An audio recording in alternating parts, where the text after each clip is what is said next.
they shipped them, among other things? Brucellosis. Brucella malatensis, biotype 1, American type culture collection, order number 23456, batch number 30878. That's when it was made, 1978. And it was put into the deep freeze. And it's a class 3 pathogen. That means it will disable a person but won't kill them. And of course, as Dr. MacArthur said in those hearings, better to disable them than to kill them. If you kill him, they'll bury him. And if they bury him, he's forgotten. But if you disable him, you got to get 4 guys to carry him away. And you got to have somebody to watch him, somebody to help him, somebody to take care of him. Now, Senator Regal, again, this is a government senator. He asked the Pentagon, what does this Brucella malatensis and Brucella sui and Brucella abortus do to people who breathe it in? And they said, well, here's what it does. It's a bacteria. Now, it's not the whole bacteria. We know that from Dr. Merck's statement, which can cause, look, chronic fatigue. You've heard those words before. Chronic fatigue. Loss of appetite. Profuse sweating when at rest. Pain in joints and muscles. Insomnia, nausea, and damage to major organs. Heart, stomach, bowels, lungs, the whole thing. That was shipped to Saddam Hussein for use against Iran. And when Desert Storm started, Saddam had a brilliant idea. They had sent him this disabling disease components. So he fired about 24 Scud missiles. And at the time that these Scuds were fired, there was quite a bit of fun in the media about it. Because the Scuds exploded overhead and nothing happened. They weren't filled with chunks of metal that killed people with shrapnel. They just exploded up there, and they made a big flash, kind of interesting, but that was it. What was happening? Those Scud missiles were laden with a cocktail made up of brucellosis and mycoplasma and other disease agents, and it came sifting down through the atmosphere. The Pentagon says in that document from Dr. MacArthur, he says that one explosion in the atmosphere can contaminate 600 square miles of area. So people in that area, now you get 24 of them, a lot of people are going to be sick. And that's what happened to 100,000 Allied soldiers. The Scuds exploded, Brucella and mycoplasma and other things came down. And as my friend, Louise Richard of Ottawa, who was over there in the Forward Field Hospital, she was working in the hospital with mostly Iraqi prisoners, and all of a sudden up there was a Scud exploded, but nothing seemed to happen, so she went on with her work. The next morning she had trouble getting out of bed.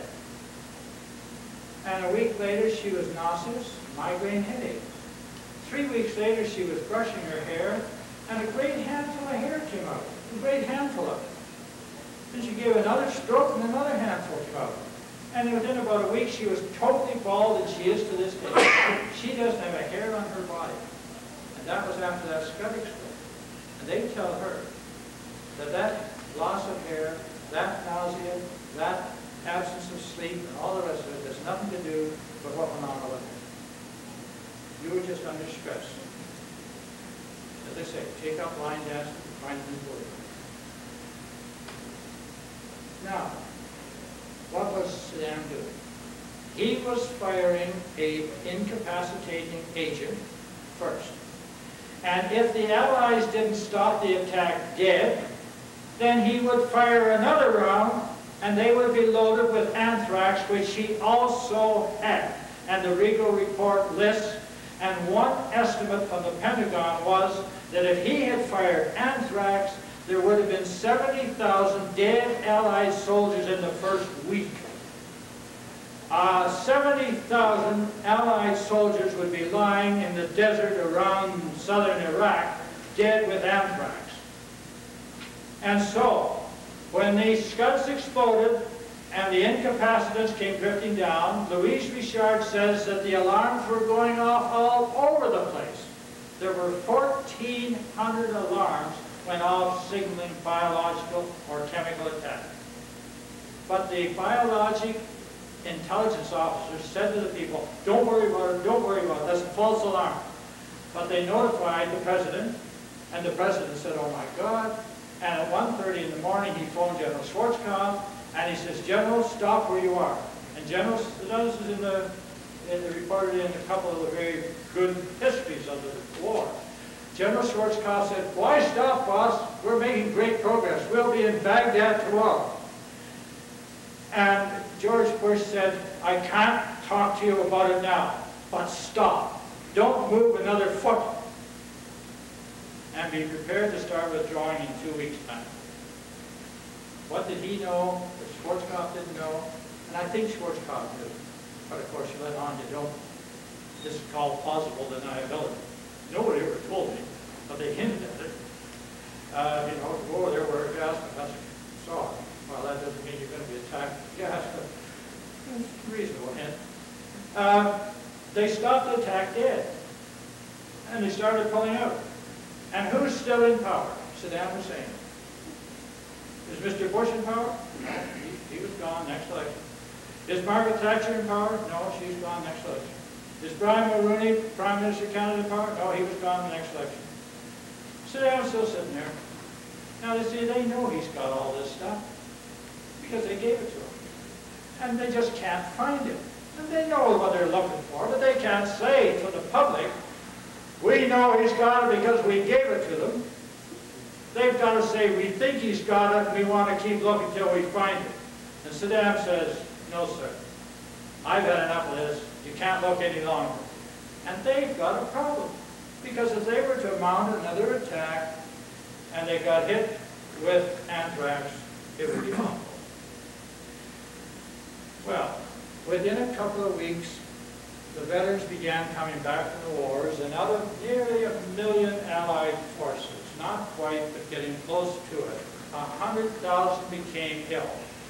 Now here is a summary of several hundred people, some of whom had chronic fatigue, and some of whom had Gulf War illnesses. And look at the relationship between the symptoms. The Gulf War veterans had aching joints to that percentage. The people with CFIS had that percentage. The Gulf War veterans had this much chronic fatigue. The victims of CFIS had more. But you see how the overall percentages only vary slightly. Ladies and gentlemen, there's no doubt about it that Gulf War illness is CFIS, and CFIS is Gulf War illness, and they're both caused by a mutated form of brucellosis. And when the veterans began coming home with these diseases, they were told, you're not really ill. It's all in your mind. You're imagining it. You'll get over it. Pick up line then. Again, we have this reference to NIH, Stephen Strauss and his coach. Their recommendations were subsequently approved. That is, the recommendations that they invent a lethal weapon and an incapacitant, and became the genesis of open-air vulnerability tests and covert research and development programs conducted by the Army, some of which were in support of the Central Intelligence Agency, CIA. And that program was called MK Ultra. And I don't have time to get into all the details of that, but it's absolutely mind-boggling. However, the other important thing about this is here. Open-air testing of infectious biological agents was considered essential to an ultimate understanding of the biowar potentialities because of the many unknown factors affecting the degradation of microorganisms in the atmosphere.